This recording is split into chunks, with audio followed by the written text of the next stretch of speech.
Bien qu'étant un organe doué d'automatisme, le cœur est parcouru de fibres nerveuses appartenant au système nerveux autonome, dont l'une des missions est de réguler sa fréquence de battement de façon non volontaire. Il est composé de deux systèmes antagonistes mais complémentaires. Le système nerveux sympathique, qui est cardio-accélérateur, son activité provoquant l'accélération de la fréquence cardiaque, et le système nerveux parasympathique, qui lui est cardiomodérateur. L'activité de ces systèmes n'est jamais nulle. Elle permet une régulation constante de la pression artérielle et de la fréquence cardiaque, dont la valeur moyenne est d'environ 70 à 75 battements par minute.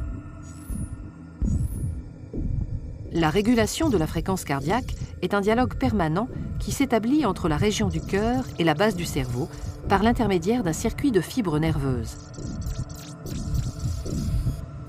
Des récepteurs sensoriels, appelés barorécepteurs, sensibles aux variations de la pression artérielle, sont situés au niveau du sinus carotidien et de la crosse aortique.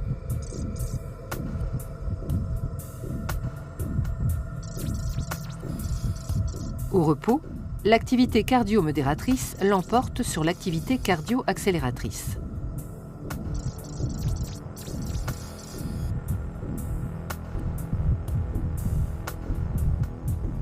Dans le cas d'une augmentation de la pression artérielle, les barorécepteurs sont stimulés, ce qui se traduit par une augmentation de la fréquence des signaux nerveux transmis par les nerfs de Hering et de Sion vers un centre nerveux bulbaire situé dans le bulbe rachidien, au-dessus de la moelle épinière.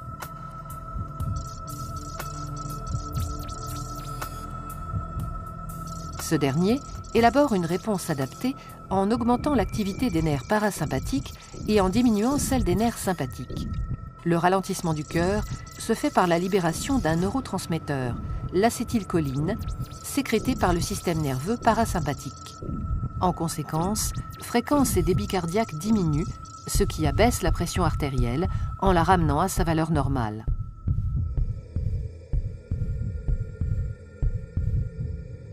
En cas de diminution de la pression artérielle, le mécanisme inverse se met en place. La fréquence des signaux transmis par les nerfs de Hering et de Sion vers le centre nerveux bulbaire est réduite.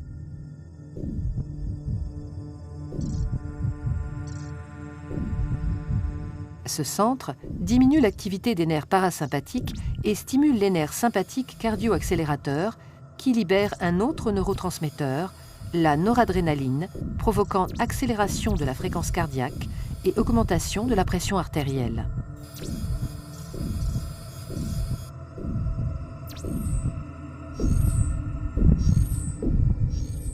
Ces mécanismes constituent une boucle de régulation qui contribue à maintenir la pression artérielle dans d'étroites limites autour d'une valeur de référence.